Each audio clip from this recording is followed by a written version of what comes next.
el espectro y el mundo del Machine Learning es tan amplio que se puede llegar a una respuesta de varias formas y no pues de una sola.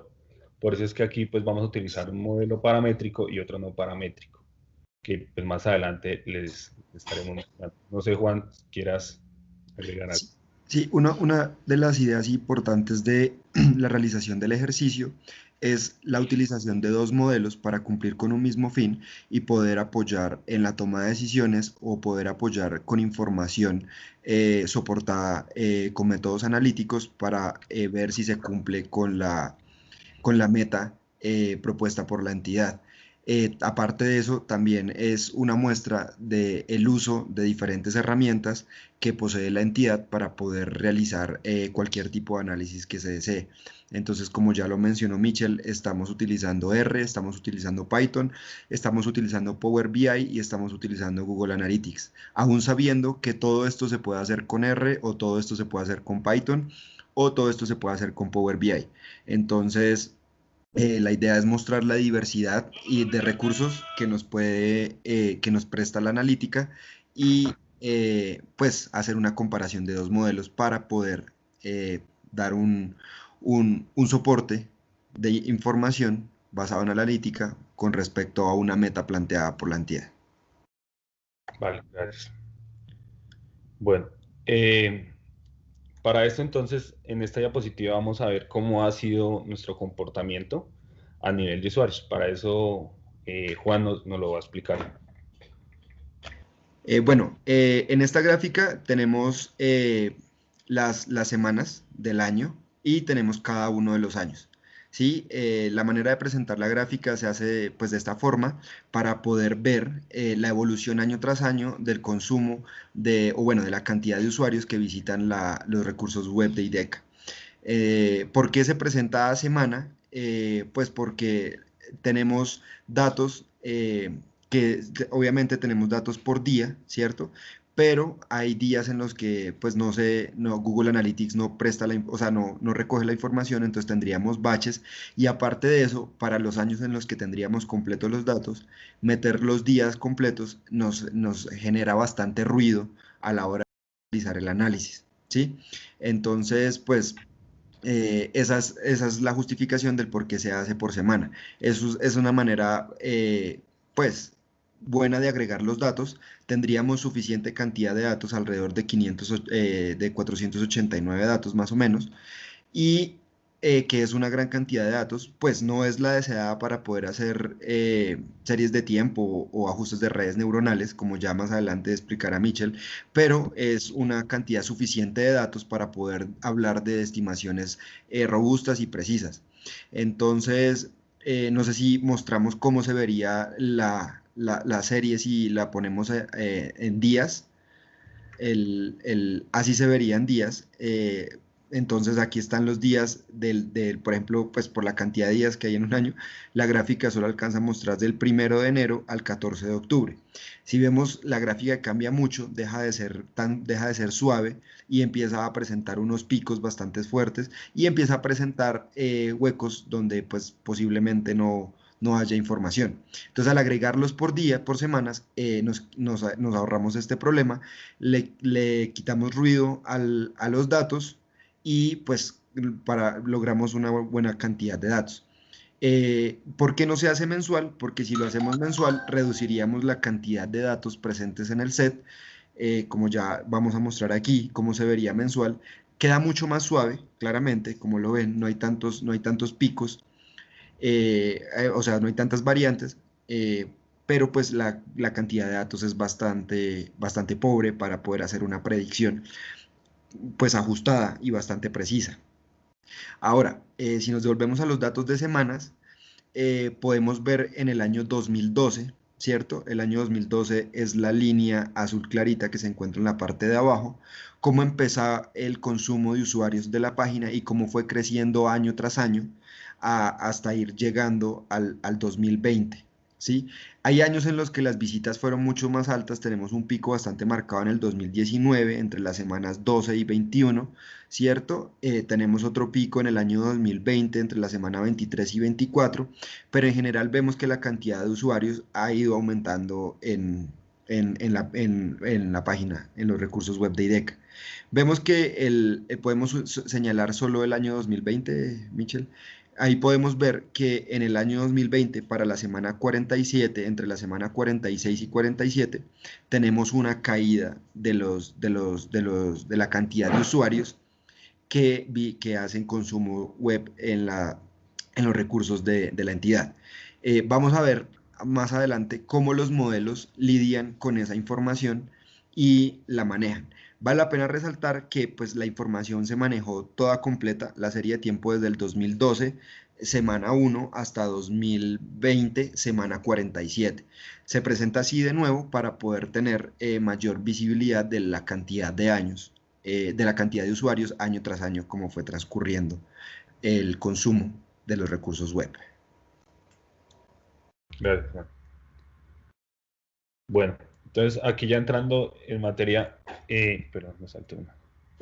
Bueno, digamos que de acuerdo a lo que se había mencionado, el primer modelo que decidimos usar fue el modelo de redes neuronales. Dentro de estas, las famosas redes neuronales recurrentes, pero vamos a utilizar una que se llama LSTM, que es Long Short Term Memory, que ya vamos a ver qué se trata. Primeramente, aquí podemos ver la gráfica de acuerdo a este modelo, cuáles serían nuestras posibles visualizaciones a finalizar el año, partiendo de la semana 45, que fue cuando se hizo el ejercicio, en ese momento llegaba la información. Entonces, como podemos ver acá, nos está diciendo que se tendrá aproximadamente 1.120.000 usuarios cuando terminemos este año, y el modelo nos está diciendo que aproximadamente vamos a tener 26.000 nuevos usuarios o usuarios transitando a través de nuestra página ideca.go.co.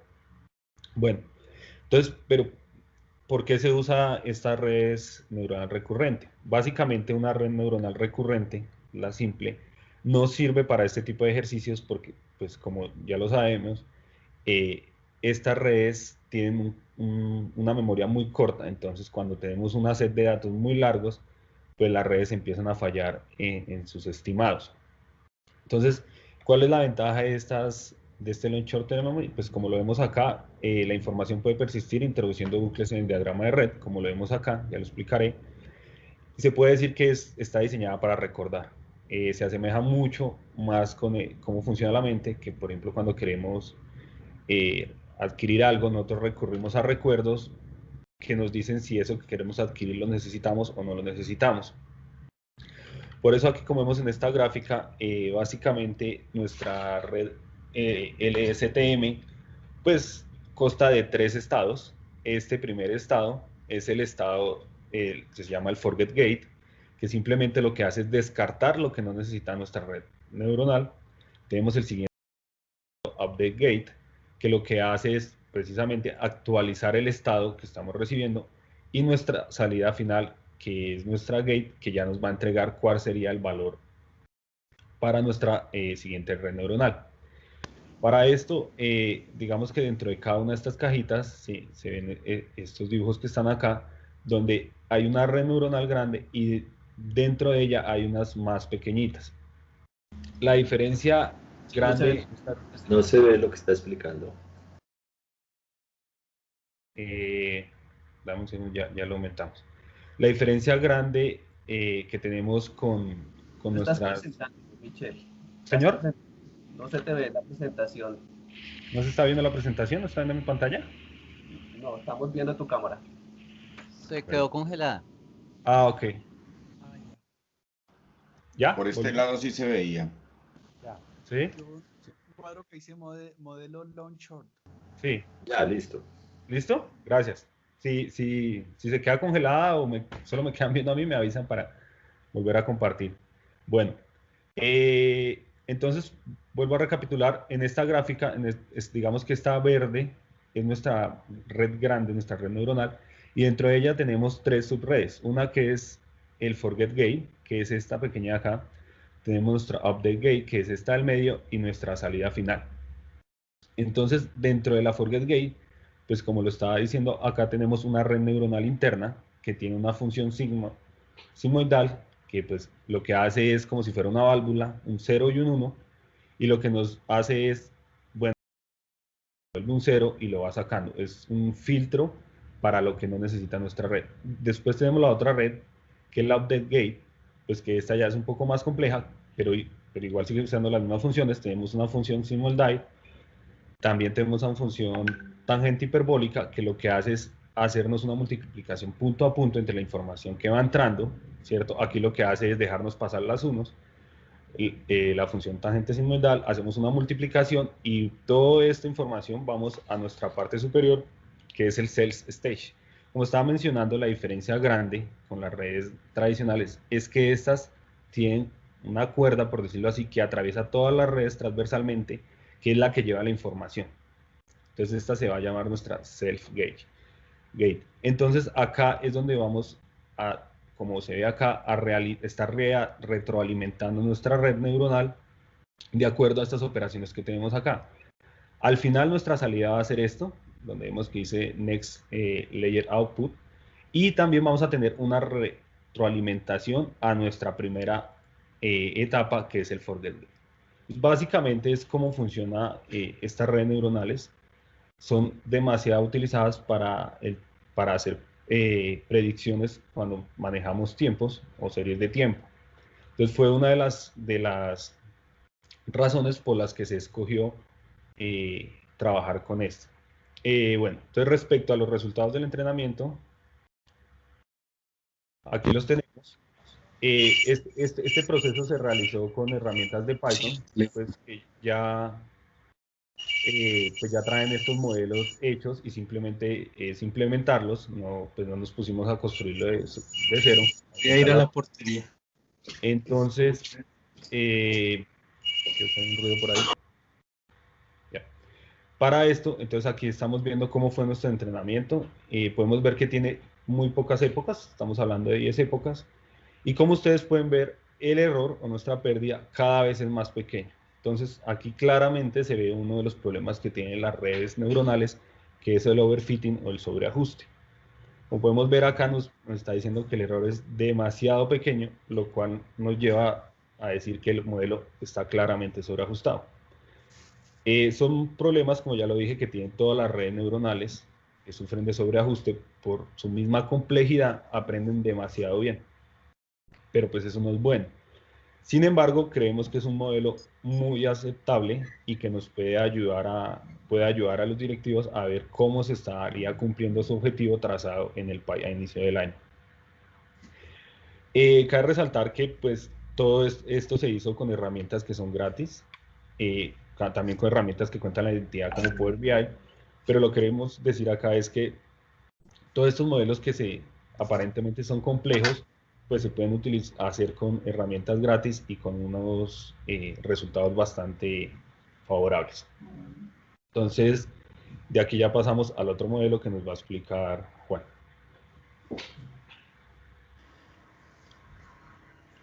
El siguiente modelo es un modelo paramétrico. Michel, ¿podrías pasar a la siguiente? Ya. Listo. Creo que hay un delay. ¿Ya? Ah, ok, qué pena. El siguiente modelo es un modelo paramétrico, es un modelo autorregresivo integrado de media móvil, o ARIMA, como se conoce comúnmente en la academia o pues en cualquier lugar se conoce como modelos ARIMA. Estos modelos, al igual que las redes neuronales, basan sus predicciones simplemente en el pasado de su misma variable. Es decir, para poder predecir cuál va a ser el valor futuro o qué valores se podrán tomar más adelante, la red neuronal, el modelo ARIMA solo basa sus predicciones en los datos del pasado. También tiene un gran poder de aprendizaje y también necesita de gran cantidad de datos para poder aprender lo suficiente, ¿sí?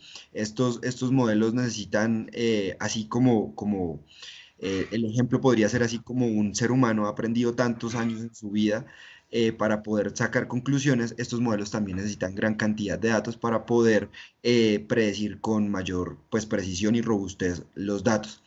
El modelo es paramétrico porque se requieren verificar varios supuestos. Supuesto de estacionalidad, supuesto de estacionalidad, supuestos de los residuales, los supuestos deben ser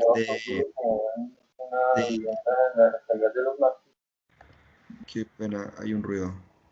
Ya, supuestos de normalidad en los residuales, ya después del ajuste del modelo se debe verificar en los residuales que sean normales, independientes e idénticamente distribuidos. Entonces, el ajuste de estos modelos puede ser un poco más demorado o de pronto con un poco más de supuestos adentro que se deben cumplir antes de llevar a cabo la estimación del modelo. El modelo ajustado, ¿cierto? Da como fórmula una ARIMA 100. Eso quiere decir que es un modelo autorregresivo de orden 1. Eso quiere decir que para la predicción de los datos, del dato del siguiente tiempo que se desea predecir, le da mucho mayor peso a los datos, al dato exactamente anterior, teniendo en cuenta obviamente todos los datos hasta el 2012. Solo que a medida que hacemos un delay en el tiempo, nos devolvemos cada vez más hacia años pasados, los pesos que le va a dar a esas observaciones para hacer las predicciones son mucho menores. Entonces le da más importancia a la información relativamente cercana para hacer las predicciones, cosa que tiene bastante sentido. Al ser un modelo paramétrico, podemos estimar también un intervalo de confianza para el promedio estimado de usuarios de posibles usuarios que interactuarían con el recurso web de IDECA.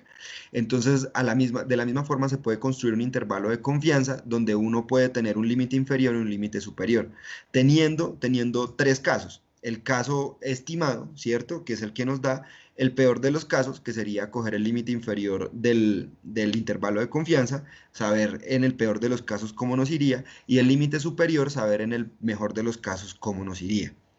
Vale la pena resaltar que pues la variable como tal solo toma valores entre 0 e infinito, por tanto las estimaciones negativas que puedan salir en los intervalos de confianza deben tener mucho cuidado con su interpretación porque no existen valores negativos en la variable como tal, como viene. Ya con respecto a los resultados, pues vemos que a diferencia de la red neuronal, esta presenta entre la semana 45 y la semana 46 un crecimiento continuo del número de usuarios que van a interactuar con los recursos web de IDECA. Teniendo como un total de posibles nuevos usuarios 20.000 nuevos usuarios. Es una diferencia de 6.000 nuevos usuarios, pero vale la pena resaltar que los dos modelos están intentando prácticamente dar la misma información a los directivos, pues quienes son los que tomarían decisiones con respecto a esta información y con respecto a las predicciones hechas.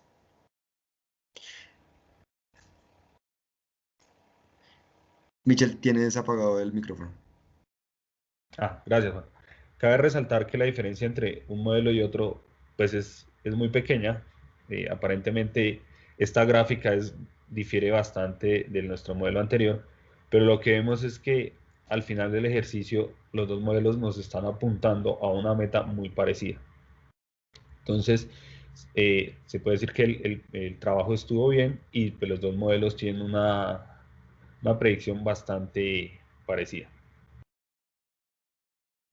Y ya como conclusiones del trabajo, tenemos la primera, y la primera y más importante, pues que no aparece aquí, pero ya la mencionamos desde un principio, es que a las directivas, a las personas que toman las decisiones, se les está entregando dos opciones para poder evaluar una meta que se propuso en el PAI a inicio de año.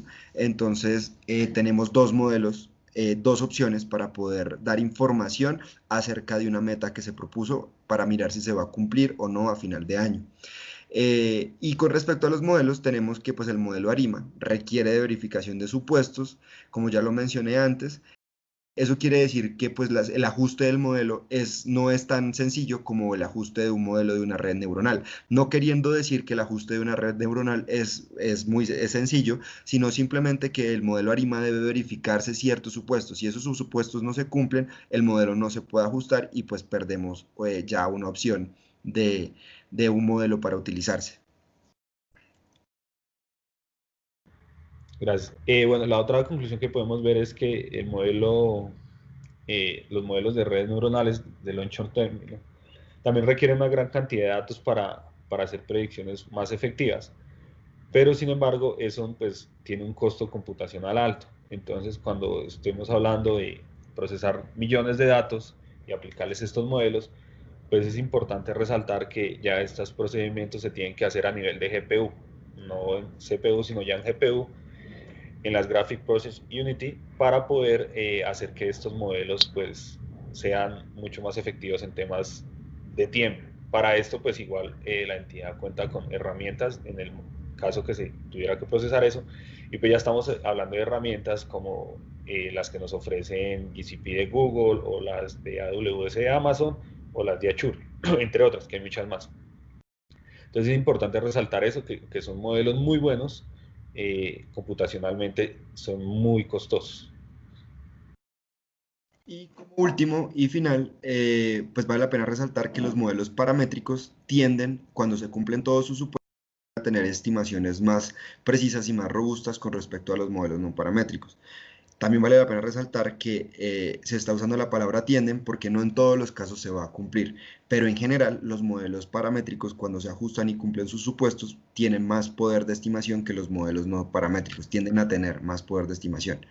Entonces, pues la idea del ejercicio fue presentar dos modelos, mostrar que para un problema que pronto puede no pensarse que se puede solucionar con analítica, o que puede sonar muy sencillo, se puede soportar con analítica para evaluar los resultados a futuro y poder saber con tiempo y tomar decisiones con tiempo, qué pena, y poder tomar decisiones con tiempo, porque se hacen predicciones para poder saber cómo será el comportamiento a finalizar de año. Entonces, pues esta es la idea del ejercicio. No sé si Michelle tenga algo más que agregar. No, básicamente es eso. La idea de nosotros, pues, como lo venimos reiterando, era mostrar cómo la analítica puede apoyar decisiones estratégicas dentro de las entidades de las organizaciones de una forma que no es muy compleja, pero que puede ser muy efectiva. Esto, digamos, en nuestro caso fue para el tema de usuarios, pero esto se podría manejar para el tema de stock, cuando se quisiera en una compañía X saber qué demanda puede llegar a haber en ciertos, un aproximado, y pues tomar decisiones a tiempo. Ya pues esa sería nuestra presentación. Pasamos a las preguntas, si hay, y pues para responderlas. Así es, Michelle. Invitamos a todas las personas que nos acompañan en este momento a que compartan sus preguntas en el chat del evento. Nosotros las iremos leyendo para que ustedes puedan ayudarnos con la respuesta.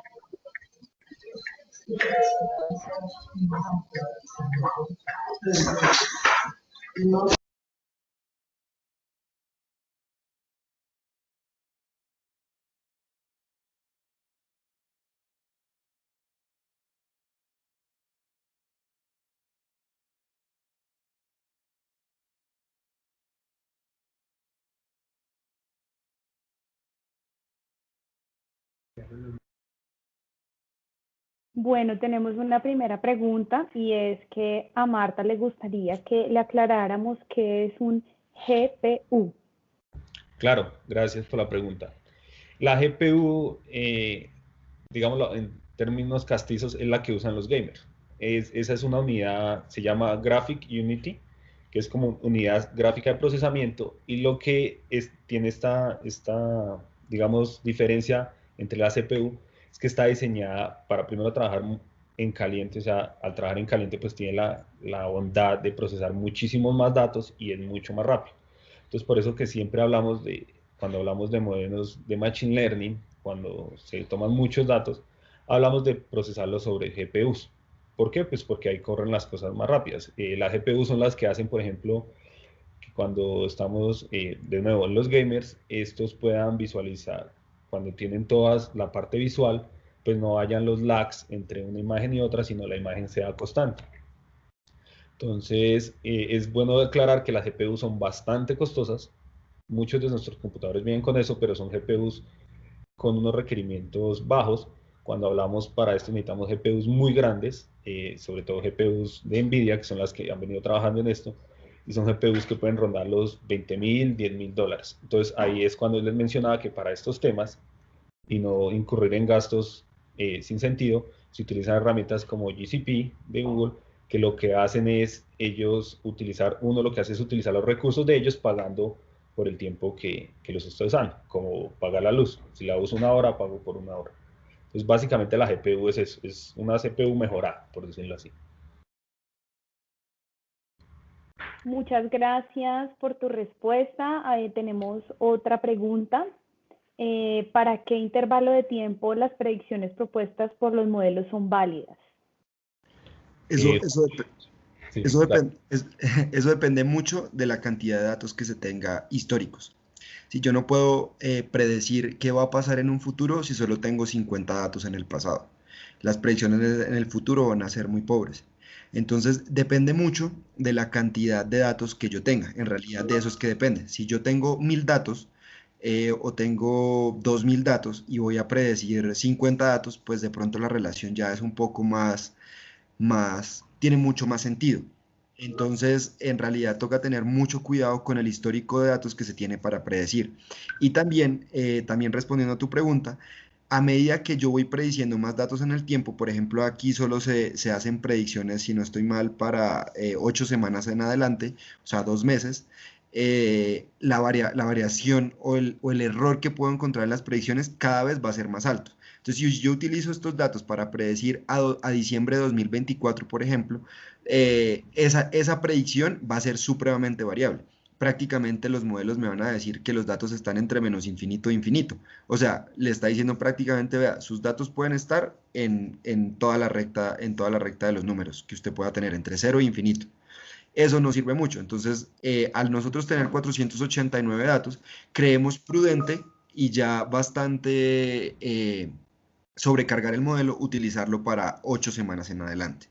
Entonces, no sé si con eso pues respondo tu pregunta también. Bueno, tenemos otra pregunta de Jenny que nos dice, me pregunto si en este tipo de ejercicios se utilizan métodos de validación.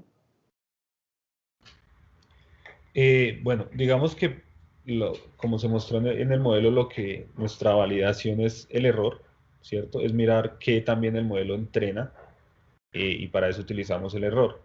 Como lo había dicho, pues las redes neuronales sufren bastante de sobreajuste en sus procesos, en cualquier red neuronal. Entonces, digamos que en estas series de tiempo, pues digamos que nuestra validación es ver qué tan bien está entrenado nuestro modelo. Si queda tener demasiado overfitting o sin queda tener demasiado underfitting, o sea, sobreajuste o pues que el error sea ya muy grande. No sé si Juan quieras complementar. Para el caso de los modelos ARIMA, se deben verificar todos los supuestos que ya mencioné antes. Entonces, se debe validar que los residuales sean normales, que sean independientes e idénticamente distribuidos. Para eso hay pruebas para poder uno mirar eso. Se corre la prueba de Loombox, que es un correlograma en los residuales, y mirar que los residuales no tengan ninguna relación entre ellos, sean independientes prácticamente, que sea un ruido, que sea todo completamente aleatorio y no exista ninguna tendencia dentro de ellos. Pues, bueno. Bueno, muchas gracias. Tenemos también otra pregunta sobre cuánto tiempo llevan desarrollando el proyecto. ¿Han utilizado procesadores en la nube y la razón? Vale, digamos que como se puede ver acá, el proyecto arrancó en la semana 45, que fue cuando decidimos empezar a tomar los datos. Venimos trabajando con Juan en este proyecto aproximadamente desde acá, de ese momento acá, creo que es un mes largo, trabajándole fuertemente. Respecto a los recursos, pues como lo dijimos, no son muchos, de hecho son pocos datos, estamos hablando de 400 y punto, 480 aproximadamente. Entonces se utilizaron los recursos que tiene la entidad. Entonces para este modelo lo que se hizo fue correr en el servidor de pruebas que tenemos dentro del área de explotación de datos, que es un servidor bastante potente y podría lograrlo. ¿Cuál es la idea? La idea de un futuro es utilizar las herramientas que tenemos en la nube, como ya lo decía, como esta de Google, para correr modelos mucho más grandes, donde estemos hablando de ya millones de datos y pues tengamos unos resultados aún más interesantes. Juan, ¿quieres aportar a...? Creo que estuvo completa la respuesta. Vale. Bueno, tenemos otra pregunta y es, ¿y se hizo algún tipo de validación de los modelos? Digamos, como creo que es parecida a la anterior, pero digamos que la validación lo que tú haces es